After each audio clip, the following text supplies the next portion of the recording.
My name is Andy Dykema, Andrew I guess you'd call it, but I was born in 1930. I'm 85 years old, and I've lived on 3 Mile Road from 1932 till I went into the service. I went into the service in 1952, and I was drafted. Were you in the Korean War? Yeah. Oh, okay. I was drafted in the Army. I went to Detroit and was after a physical, and we were all, after the physical, we were all sitting in a large room and waiting to be assigned which station we'd go to. And a Marine lieutenant come in and said, the following people will be going into the Marine Corps. So I was one of them that ended up in the Marine Corps. And so I was shipped immediately down to Parris Island, South Carolina. And then did you go to I went through a heavy equipment school because I had been familiar with heavy equipment before. And I went to heavy equipment school, and after school they assigned me to Camp Lejeune, North Carolina, and I taught school on heavy equipment operation and maintenance. And to back up a little bit, in 1935, my grandmother died, and we moved in. This was right during the middle of the Depression, and my grandmother died, and we moved in with my grandpa. And in 1936, my brother and I were playing. My older brother taught us how to light cattails. We'd dip them in gasoline and light them and throw them up in the air. And one of them landed in a straw stack, and it caught the whole farm on fire and burned every building down on the farm. And that was kind of a traumatic experience at that time. Not so much for me as it was for my folks and my grandpa. How old were you when that happened? 6 years old. Yeah. Gosh, what happened then? Did they have to? Then we rented another house. This was out on Fennessy Lake, and we rented another house, or my dad did, and my grandpa moved in with his daughter and lived there the rest of his life. And but it was quite an experience. I started school at Riverbend School in 1935, and I started school, and about a week after I started, there were too many kids in the kindergarten, and so they took 2 of us and put us in the first grade. There wasn't enough in the first grade, and so I skipped kindergarten. That's great. So your dad was a farmer then? My dad was a farmer. Yeah. Well, my dad worked for the WPA at that time. That was Workers' WPA. Project Administration during the Depression. Right. Yeah. Right. So the things are. So then you lived with your parents until till you went into the. Up to the Korean War. And how long did you serve in the war? I was in the war 2 years. 2 years. Yeah. So then when you got out of the war, what happened then? When I got out of the war, during the war, I ended up getting married to my present wife. We've been married for 65 years. And after that, I was in business. I started in business in 1948 when I was 18. When I got through the 8th grade, my dad said, go to work. Same thing he told my older brothers too. You don't need any more schooling, just go to work. And I did some farming for a while, and then I got interested in bulldozing, and I talked to another company that was in the business. They said they could use a small bulldozer, so I bought a small bulldozer, which didn't amount to a lot of dollars in those days. It was big money then, but today it doesn't sound like much. And went into business, and I was in business when I went in the service. My dad took care of the business while I was in the service. And I came back and I went back into the excavating business. What kinds of jobs were you doing when you started out? Digging basements and this grading and this type of thing.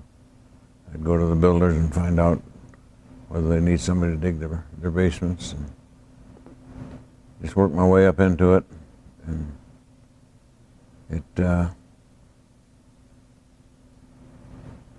I moved to Plainfield Township when I got back out of the service, 1954, and I moved on Lester Street, which is right near the Northview High School. We lived there for 4 years. Then I bought a house on Rockhill. I never intention to do that, but a neighbor up there convinced me I should do it, and it was not only bought the house, but I bought 80 acres. And a couple of years later, I started developing Rockhill. In 1960, I started developing Rockhill. So Dykema built that area all up? We did all the developing. We sold the land to the lots to the builders, and that's what I've always done. I've developed the land, make it into lots, and sell the lots to builders. I didn't want to get in competition with the builders because then I'd lose my customers. So, but Let's talk about your business. And name some of the other places. I know I'm familiar with some of them, but what are some of the projects that you're most proud of or been instrumental in? well, I guess one of the biggest and kind of proud of it is all the work that was done on the hill on all the hospitals and so forth. Everything on the north side of the road on Michigan Street. We did all the excavating there, and some of that was up as deep as 60 foot deep. And Speaking up on where Butterworth or Spectrum? yeah, Butterworth House Spectrum. Oh, you did all that excavation? Yeah, did all that excavation. Yeah, that was about 8-10 years ago, maybe 7. That had to be a huge job. That was a huge job. Yeah, we've done quite a lot of large industrial jobs. And streets, we put in miles and miles of streets. I would say we developed probably in Plainfield Township between 2,000 and 3,000 lots. Most of the newer streets in Plainfield Township we built. And it's. And are you still? Is the company still doing that? The company's still doing that. Yeah. We're building. One of our bigger projects right now is Boulder Creek, the golf course, and then mining the gravel. I'll get to that in a minute. But we developed about 140 lots there so far in Boulder Creek in the last 6 years.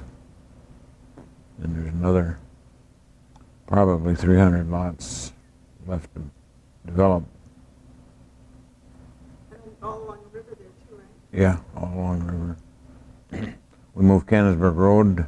I don't know if you remember that or not, but it used to be on the south side of the cemetery, up at the same level as the cemetery. Now it goes around the north side of the cemetery and much lower, much better road than it was.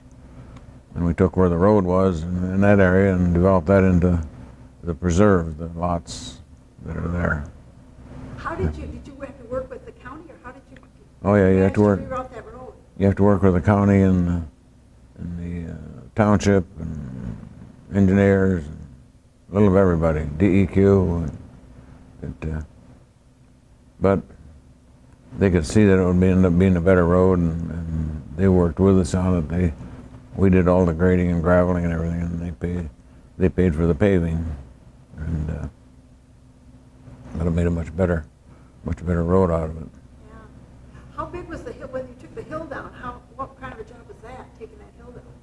Well, it's probably in that area of the cemetery. It's probably about 15 to 18 feet. Where we're working right now, I'll go back to Grand Rapids Gravel. I bought Grand Rapids Gravel in 1986. Another one, I had no intention of buying Grand Rapids Gravel. I always said that nobody could afford to buy Grand Rapids Gravel. And I'm not sure. How'd you have to do it then? Because they were going to sell to somebody else, and they didn't like the way they were talking about what they were going to do with Grand Rapids Gravel. They were going to split it up and everything. And so they told the general manager to go find somebody else. And they came to my office and had all of their financial statements for the last 7, 8 years, and I took it to the attorneys and to the bankers and everybody else, and ended up buying it. And they said Jonah swallowed the whale. But and it's been a very good purchase, and we've developed a lot of land through Grand Rapids Gravel also. And how many people do you have working for you? Right now we have about 80 in Dykema Excavators. Grand Rapids Gravel's probably got another 100. But Versloosh Lake was developed by Grand Rapids Gravel. We dug gravel out of there for probably 30 years, I guess. I don't know when they started, but we finished up in about 2000, year 2000. And now you probably noticed what we're working on across from Plainfield right now, on mining gravel there. What's that going to be eventually, or is that just, you just keep getting the gravel out of there? Yeah, we'll be done there in a couple of years. Then we'll be developing that all into residential also. Where the new hospital there is and the retired rest home, we owned that land. We sold that to the developers. Wow. So You've played quite a role in the development of this yeah, community. yeah, quite a bit. I kind of proud of what we've done in the township and in the Grand Rapids area. And I think in the Grand Rapids area we probably developed 4,000 lots. Oh, okay. Well, what was on the property where the hospital was built? What was that? That was trying to think of his name. It was an orchard at one time, and can't think of the name right now. But that's what it was. We didn't develop any. There was no gravel there, so we sold that in one chunk to. Did you develop the gravel? I mean, that whole gravel excavation. Did you start that, or Yeah. wasn't there a farm there before or something? What was there? It was a on that farm, corner? cornfields, and just a regular farm there before. Yeah. How do you, when you go in to find gravel, how do you know there's gravel there? It's like looking for Yeah. oil. It's kind of like drilling for oil. You take a boring machine and bore down and keep pulling it up, see what's on the auger, and when you run down through it, well, you know that's how deep the gravel is. And you check probably on a site like that, we probably bored probably 50 holes in order to find out what was there and where it was. It's interesting, everything east of Brewer, there's no gravel on that side. That's all sand there. But you go over this, west of Brewer, and then the Northland Drive and Plainfield Country Club has a lot of gravel there. But that'll never be developed, I don't think. But which is fine. Well, what have you liked best about doing business in this community or living in this community? What are some of the things you enjoy about this community? Well, the township and Plainfield Township and Cannon Township, they've always been real good to work with. We've done what we said we were going to do, and so they very seldom will turn us down on a project. And we try and keep a log of everything we do so that we can put it in the form of a letter to them. And the township has been very good to work with until the last couple, 3 years. They had some turnover of officials there. I haven't had any problem with them really, but a few other people have. What have been some of your challenges over the years when you're, I mean, it's a business, seems like it would be a tough business, I don't know. What Yeah. are some of the challenges of doing what you do? some of the challenges are getting sewer to the project, and getting water main to the project, and being able to develop the property. You can't hardly develop it unless you've got sewer and water, and so it's a challenge but I enjoy the challenge, and I've got good people working for me that are good at the challenges, and so but it's been a good experience for me. My son is running it now. Yeah, your kids are involved in the Yeah, business? yeah. Most all my kids are involved in it, except my 2 daughters are not, but 4 sons are. Was your wife, or did your wife ever get involved with it? Did she do anything? No, she stayed away from it. She raised 6 kids, and that was enough for her. That's enough, right? Yeah, she never wanted to get involved in the business at all, Okay. which is How did you guys meet? How did you meet your wife? we met in an alley, a bowling alley. Yeah, which bowling alley? Northfield Bowl. And I never bowled in the summertime, and she never bowled before in her life. She lived on the west side, and her girlfriend didn't know what to do, so they decided they would go bowling. And my brother and I and one other fellow decided we were going to go bowling, and we ended up on alleys next to each other, and she never bowled before, so she was left-handed and I'm left-handed, so I showed her how to bowl and asked her for a date, and went from there. That's great. Yeah, Oh, that's great. very good. Well, let's talk maybe a little bit back then. What what the community was like then. What you guys did when you go out on dates. What kind of entertainment did you? How did you keep entertained when you were back in those days? Well, I guess we kind of did the same thing as people do today. They go on dates. We used to go to Ramona Park to the roller rink, and did that quite often. And went to ball games and going out to dinner and a few other things. Time just went on by, and we were gone I was gone for I was gone for about 6 months. When I came back home, we got married, and she went down to North Carolina with me, and we had our oldest daughter there. Our oldest daughter cost us $5.25. 4 days at $1.75, and she only stayed 3 days, and so I got a check back for $1.75, which I still have. That's great. Yeah, but we had a great time in the service. Really, you had free shows and free movies and stuff, and so And you lived in, did you say North Carolina or something? North Carolina, North Carolina. Camp Lejeune. Yeah, Oh, okay. yeah. And then you went over to Korea, or? No, I You never, went, you I never went. No, I stayed right there and taught on heavy equipment. Oh, yeah. Yeah.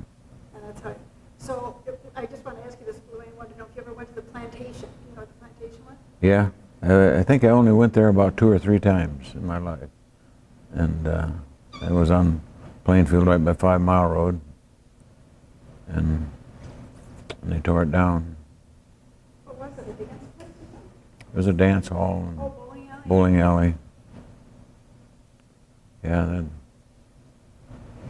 a lot of changes on Plainfield Avenue since that time. What are some of the changes? What have you seen in your lifetime, some of the changes that have taken place there? Well, of course, first of all, it was a 2-lane road at that time, and they widened it out to 4 and 5 lanes, and there was a factory where Myers is now, and I can't think of the name of the factory, but most all of it all the way along Plainfield Avenue. And Northville was developed by a builder, Dick Brooks is his name. And some of the stuff along Plainfield Avenue I developed, and get down on lower Plainfield, we run into East Beltline. Grand Rapids Gravel owned that property, and when I bought the property, I sold all of that property off to the drugstore and the bank and a few other places. And the other side of the road, there was McDonald's and everything. That was owned by Coit Avenue Gravel. Pardon? Oh, Fingers Restaurant, yeah. Fingers Restaurant was down there. Yeah, that was a great restaurant in its day. I don't know if you've ever been there, but Oh, that's your great grandmother's? And Pritchard's, yeah, Pritchard's Restaurant too. yeah, Pritchard's. Yeah, Did you go to Oh. those places? went to Pritchard's in the morning. She's still living. She's about 94, 5 years old, We're maybe. going to interview her next week. Are you really? Uh-huh. Oh, great. Yeah, any stories about her? I mean, any stories? I think somebody, maybe Dave, told me when you were doing Canonsburg Road that she was going to be the first one to drive Yeah, you down. and she was. Yep. Was she? And I had my Tell me Model. about that a little bit. I had a Model A coupe, and I got that out and got her into the Model A coupe, and her and I were the first ones to go down Canonsburg Road. I'll find that picture and bring it to you and let it show her. She'll be surprised. Oh, that's great. Yeah. How old was she at that time, do you think? Well, that would have been, Probably 80, in her 80s, yeah. But after she closed the restaurant, she worked for McDonald's for quite a while, fixing hamburgers and this type of thing. And oh, I didn't even realize that. there's, Wow. there's a fellow came into her restaurant one day and had a bowl of soup. And after he finished the soup, he smoked a cigarette and put the ashes in the soup bowl. So the next day, or a couple of days later, he came back again, ordered soup, and she brought him the soup in an ashtray. She said, "You're going to use my soup bowls for ashtrays. I'm going to serve you soup in an ashtray." She sounds like quite a character. She was. Yep. She fixed me a raw egg one time. 'Cause I just came in the door and said the same as I always have. And she brought me out a raw egg. I said, "I'm in a hurry." And so she just brought me a raw egg. But that's the kind of gal she was. Always a lot of fun. Tell me about some of the other people around, that you kind of hang out with. I know you have coffee and lunch and stuff. Some of the other people, and maybe what they did. Some of your friends. What did some of your friends do in businesses? Well, I still go to Mr. Burger in the morning every morning, and there's about 6 or 8 of us in the table. And one was a realtor, Steve Dykstra, Ron Benzie, he's retired, and most of the guys are retired that I meet with, but they get up early every morning, go to the restaurant. What do you guys talk about at the restaurant? You do it every day? Yeah, just I always about. wonder what you talk about every day. Well, you get these realtors talking, and I finally got to tell them, "Hey, let's get on a different subject now." They start talking about real estate, and so I said, "You got enough of that." And they talk about a little of everything, about the ball games, the football game the night before, and so forth. And just kind of spend an hour and leave. Yeah. Yep. I was going to ask you too if you remember the tornado, or if the tornadoes of '56 or '65 impacted your business at all, or had No, it didn't. I lived on Leicester Street at that time, then the one in '54, and I stood in my backyard and watched it go across Comstock Park and up through Booth Drive and all those areas, and never realized at the time how bad it was. But they said I should never have been in my backyard, but I could see it, but it was far enough away that wasn't a problem. But in the one in '65, I didn't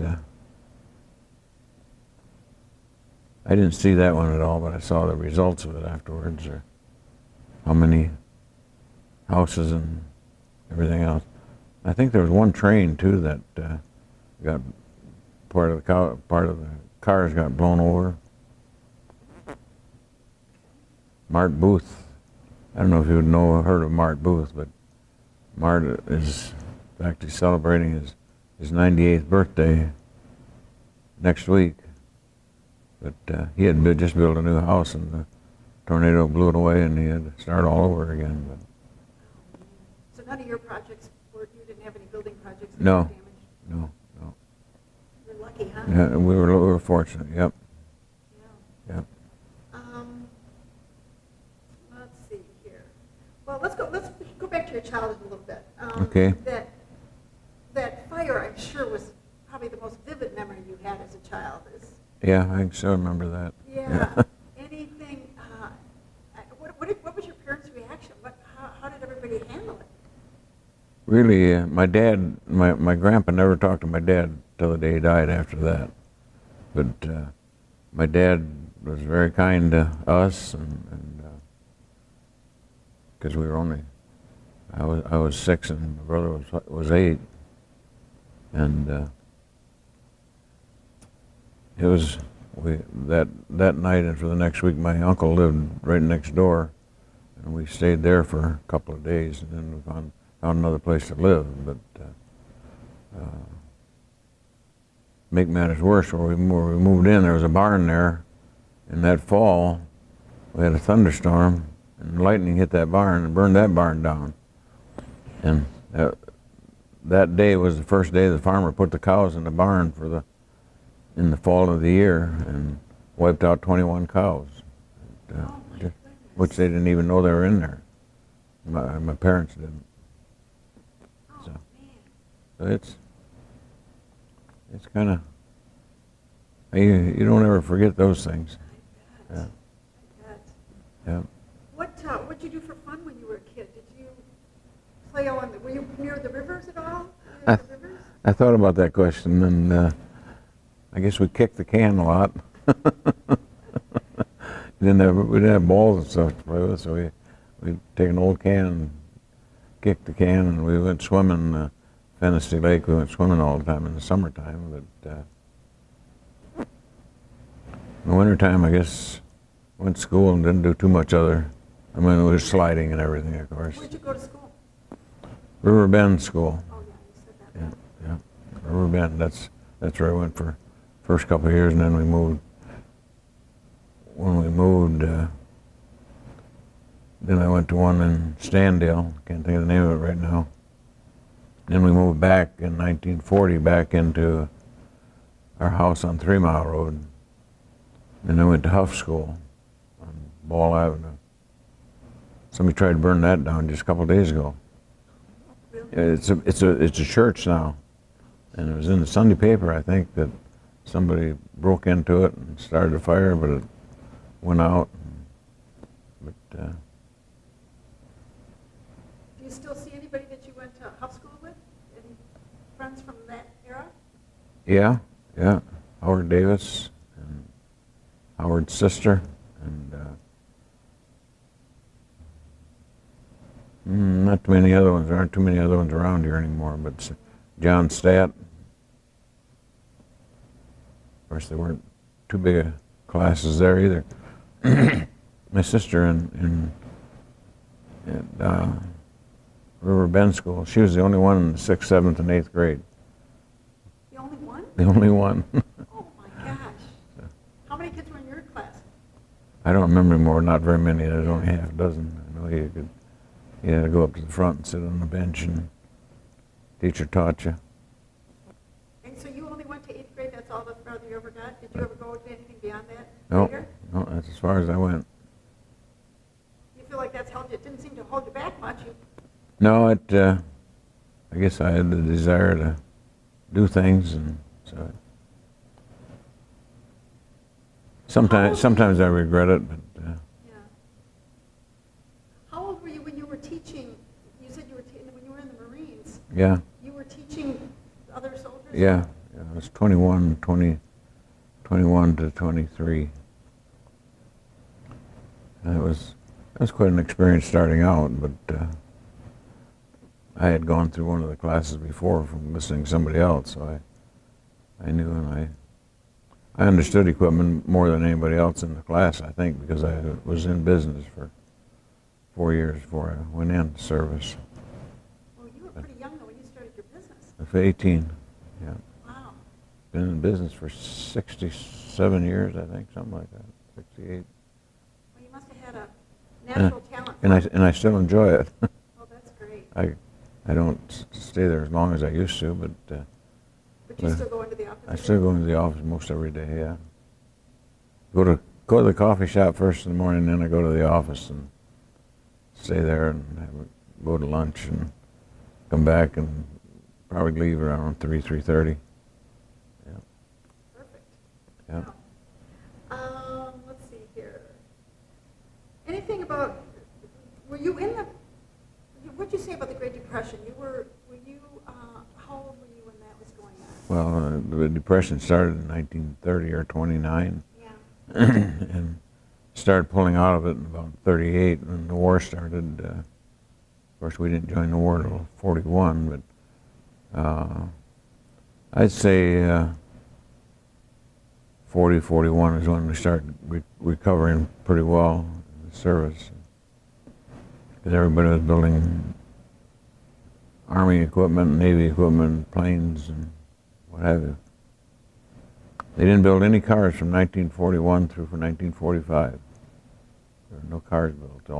All the automotive people went into the building equipment for the Army and Navy. It's amazing how fast they could build a ship and a plane, and but they had a lot of them. Yeah. Yeah. And do you remember during World War II the rations and all that? Yeah. Yeah. Yeah, you had A card, you could get so many gallons of gas for your car, and if you were a B card, you get more.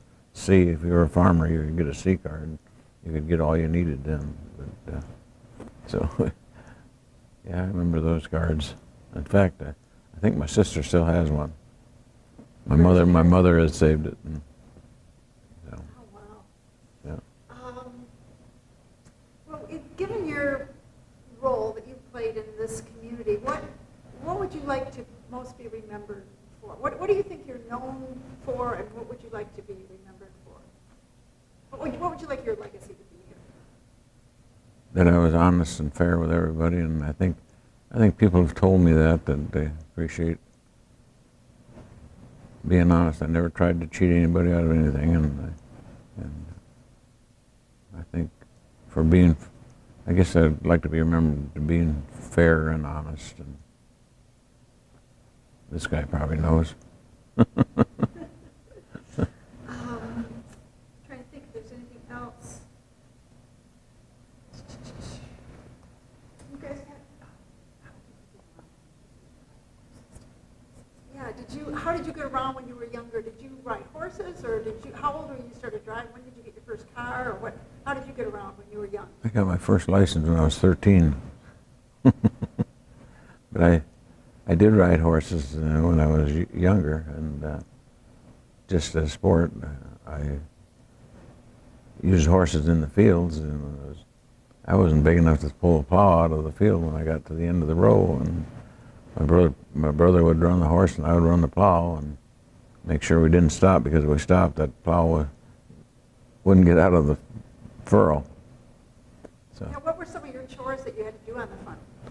Well, I had to, when we moved back to 3 Mile Road, we had a barn there, and we had 3 or 4 cows, and I'd have to milk cows before I went to school in the morning. And the teacher told me one day I got to wipe my feet off better when I come to school. I guess I smelled a little bit like cow manure. I'm sure you weren't the only one. And my dad went to the retail market in the 40s, and we'd end up going to the retail market with him in the summertime, and school Where was was on. that? Leonard Street Market, Fulton Street Market. Fulton Street is still there, and Cottage Grove. What did your dad sell? Did your dad sell stuff there? Yeah, What did he sell there? he sold mostly eggs and farm produce, and he would get the eggs from a store in Pearline. Pearline is where Grand Valley College is right now. Used to be there's Allendale, which is still there, and Pearline was a couple miles this side. And he'd pick up eggs by the case. He had a 36 Chevy, and he could put 6 or 8 cases in it without the seat in the back seat. He could put 6 or 8 cases of 30 dozen in a case, put them in the back seat. We'd have to take them out of the car, take them downstairs, the house, candle them all, and grade them all, and put them back in the case, and he'd take them to the market. Wow. Hard to make a buck back. Hard to make a buck in those days, yep. Yeah. But, what else do you remember about that period of your life when, growing up? Did you have any pets? Did you have dogs or cats or anything? we always had a dog of some kind or another, and we played a lot of softball. Yeah, what were your hobbies? What did you do? I guess our biggest hobby was softball, and as I got a little older, I started bowling, and bowling was a good hobby. Skating in the wintertime. Where'd you skate? Where'd I skate? Where did they have skating? On Lamerton Lake. Oh. Yeah. Yeah. Before that, it was out in, when we lived on the west side yet, then it was in Hudsonville. They had a big pond there, and we skated. Yeah. David? No. Is there anything we haven't talked about that you'd like to talk about that I might not know about? Anything? Is there anything people would be surprised to know about you that? Well, we've got 6 kids, 20 grandkids, 16 great-grandkids, and I have one grandson that is in the Army. He's in North Carolina. He's got 16 years in the service. And I have one granddaughter who lives in Holland, but every one of the other ones all live in the north end of Grand Rapids, which is... Have you been involved in any volunteer work at all over the years? Any groups where you've been volunteer in any? Well, we did in church. We went to different... They took a group of kids and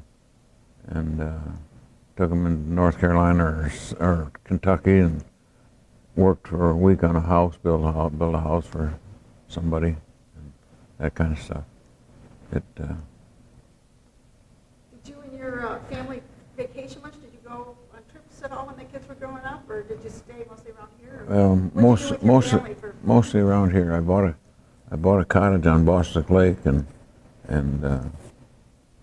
when we got out of school the next week, we moved out to Bostic Lake for the summer, and came back in the fall before school started. You still have it? Kids have it now. Oh. Still have the same cottage. Bought that in 1964. So paid $10,000 for it then. Oh, wow. I'm sure it's worth a little more now, right? Yep. What people or businesses do you think had you've had an impact on this community? Any other people or businesses that you think have had a positive impact on this community? There have been several builders that have had a real impact on the business, and guys like Wendell Briggs had an impact on the business, and he was on the township board for a long time, and I think he did probably more volunteering than I did. And always enjoyed your dad. Yeah.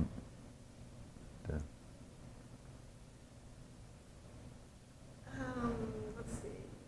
What did you like most, or what do you miss about the old days? Are there any things that you miss that you wish hadn't changed? Or? Well, I wish they hadn't got into quite so much electronics. I don't try to keep up with electronics. We have got all they need in the office, and all I have to do is ask them for a copy of this or a copy of that, and I get it. But I don't. Just a couple of weeks ago, I told somebody I was going to Holland. I said I didn't know where the high school was there. I was going to a grandkids' football game. So he went out in the grass. That was at the coffee shop. He set my phone, my telephone or my radio on GPS, and I decided not to go on the rest of the day, and I didn't know how to turn it back off. Just, yeah. I don't try and keep up with it. I do carry my telephone with me. I discovered something with that the other day. I'll show you it.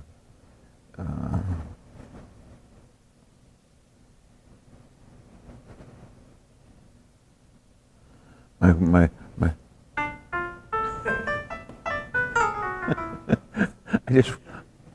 I just discovered that last week, and I can't play the piano. I'm going to learn. Did you ever play any musical instruments? No. I'm going to learn how to play Happy Birthday on this. So. That's great. Oh, gosh.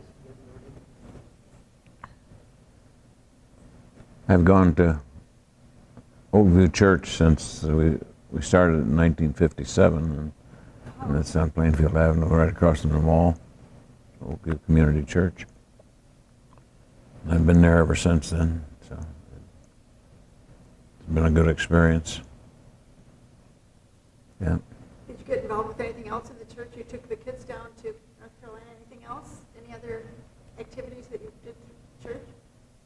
I taught Sunday school for quite a while, and Oh, how was that? that was good. That was good. Yeah. Yeah. Any interesting students? Any what? Interesting students that, what kinds of stuff? Oh, yeah. There's always somebody that's interesting in the bunch, you know. That I have to try and work with them all, and I think I did a pretty good job. Every once in a while, some younger used to be go to the church. They tell. Had one last week tell me that I taught him Sunday school, you know, and that was 40 years ago probably. And he remembered you? You what? He remembered you? He remembered me, Oh, yeah, that's great. yeah. You never know what kind of an impact you make on No, you don't. That's right. You better be good if you can help it. Well, is there anything else that that you can think of? Anything, maybe those pictures, anything that was in there that you might? Yeah, I got some pictures here, and that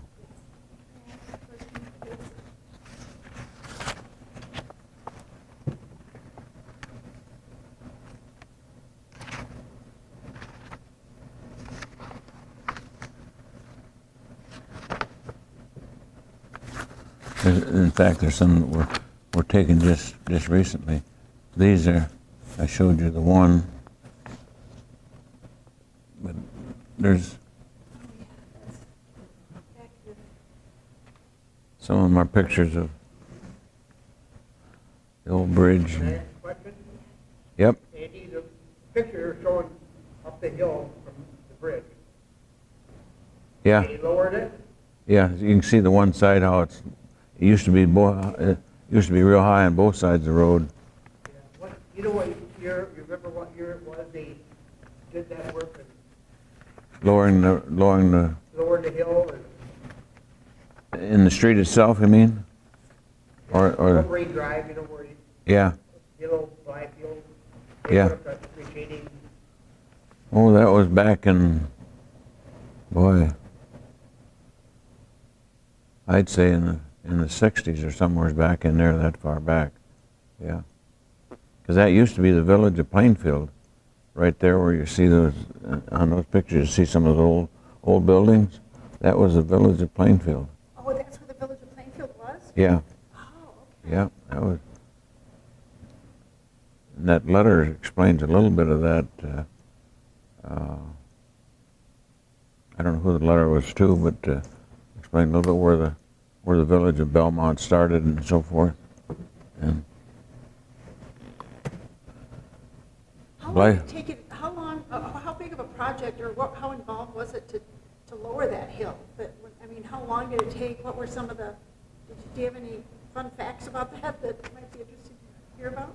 I don't remember when they lowered the road through there and built the wall alongside and so forth. But that, I'm sure at that time it took quite a while to to do. A lot of stuff was, they had equipment then, but not the equipment that we have today to do it. Have you ever found anything interesting in all your digging? I mean, bones or anything? When we did the excavating work on Highlands School on 5 Mile Road. They were supposed to have sewer and water there in the fall of the year, and they didn't get it there, and so we had to dig a temporary basin, and it was real wet in that area at the time, and we had deep tracks from the bulldozer, and somebody during the wintertime killed somebody and buried him in the tracks of the bulldozer and covered it up. And in the spring of the year, we started working back in there and uncovered the body. Oh my gosh. And just last year on Bristol, in fact, it was in the paper a couple of weeks ago, this gal that got killed. She got killed, and they buried her on a job on Bristol. And then my son John started working there with a bulldozer this spring and uncovered that one. You don't sleep too good for a couple of days after that, you know. In fact, he had to go to court here just last week, I guess, and testify what had happened. But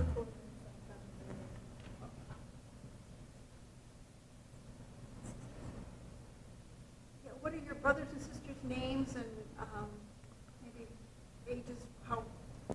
my brother John is the oldest, and then Peter, and then my sister Martha, and then Charles, Paul, myself, and Ben. My brother John is gone. My brother Pete is gone. My brother Paul is gone. They died. And my brother Chuck is 88 or something like that. I'm 85. Ben is 9 years younger than I am. He was kind of a come behind. So it's Did any of your brothers work with you? yeah, every one of them. Oh, they all worked with you? Yeah, they all worked with me. Yeah, my brother-in-laws and my brothers, and we had quite a few people in our business that had close to 50 years working for the company. You got family members over Yeah, there? family members, and just other workers that just run machines, and they just kept on running them. And my brother John was in the Army in World War II. My brother Pete enlisted, but he was rejected because he had something with his heart. I don't remember what it was. And my brother Chuck was in the Army, and Paul was in the Army. I was in the Army, and Ben was in the Army. Ben and I I was in the Korean War. The rest of my older brothers were in the Second World War. And my dad was in World War I, so.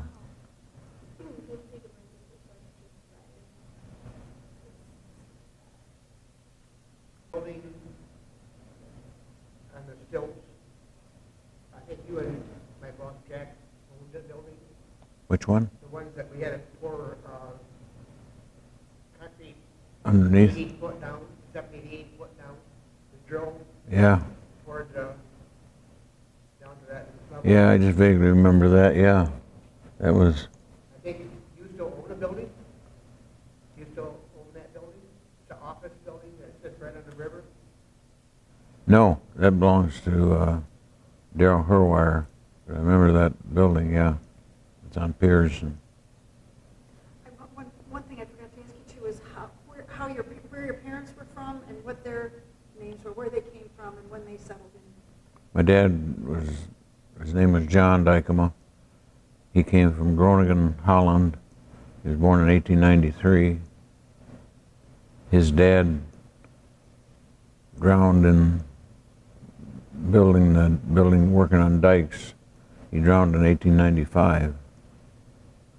And my grandmother got married again after that. But and my dad came to the United States in, I think it was 1914. Yeah, 14. Yeah, that's right. How did they have to come to the United States? Why did they come here? He's looking for something better life. And my mother my mother was born in 1900, and she came over when she was just a very little girl. Her parents were the same situation. Her name was Alice Kuiper, and they came over in the early 1900s. And that's whose house we burned down. Yeah. So.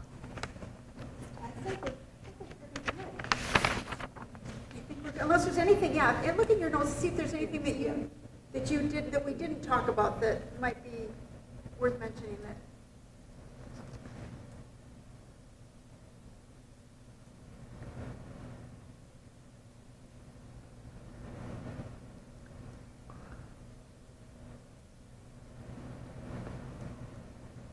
No, not really too much. The VA home.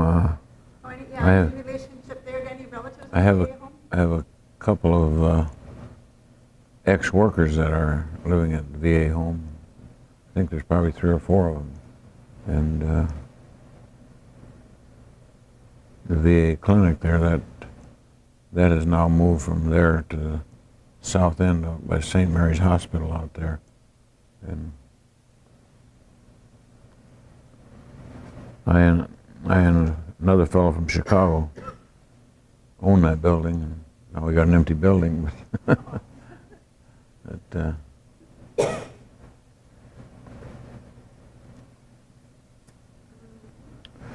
it would almost seem like the VA hospital and all over the country, they should start slowing down, I would think, because so many of the Second World War veterans that are in there are dying, and just last Sunday I counted the ones with the flag in the paper, and there were 15 veterans just in that particular paper of veterans that have died. And so there's got to be less, because there's a lot less in the service now, and they haven't gone through what the Second World War veterans have gone through. Did your brothers that were in the war all made it back okay? They all made it back okay, yep. I have a brother-in-law, he just passed away, but his brother got killed in landing in France. And, that was the only close relative that we had. How old were you during World War II then? You were... I was born in 1930, so it's probably 11 through 15. Any other memories that you have of that time?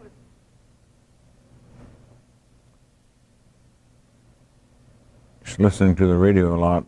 I mean, seeing where the war was at the time, you know. I mean, nothing on TV, of course, there was no TV. There might have been TV already, but we certainly didn't have one. And so you'd do a lot of listening. I can still remember when they announced that we were joining December 7, 1941, is when we went into the war, Pearl Harbor. And You remember hearing that on the radio? the what? You remember hearing that on the radio? I heard it on the radio. Yeah, we were Sunday night, December 7. It was my mother's birthday. So I guess that's one reason I could remember the date too. Okay. Yeah. I think we're good. Okay. Is there anything else? This was great.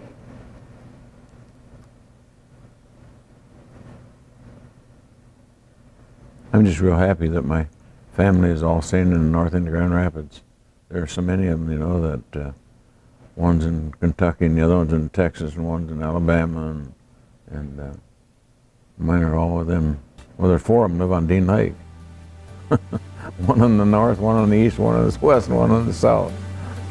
But 4 of the boys, the kids, my daughter Jane.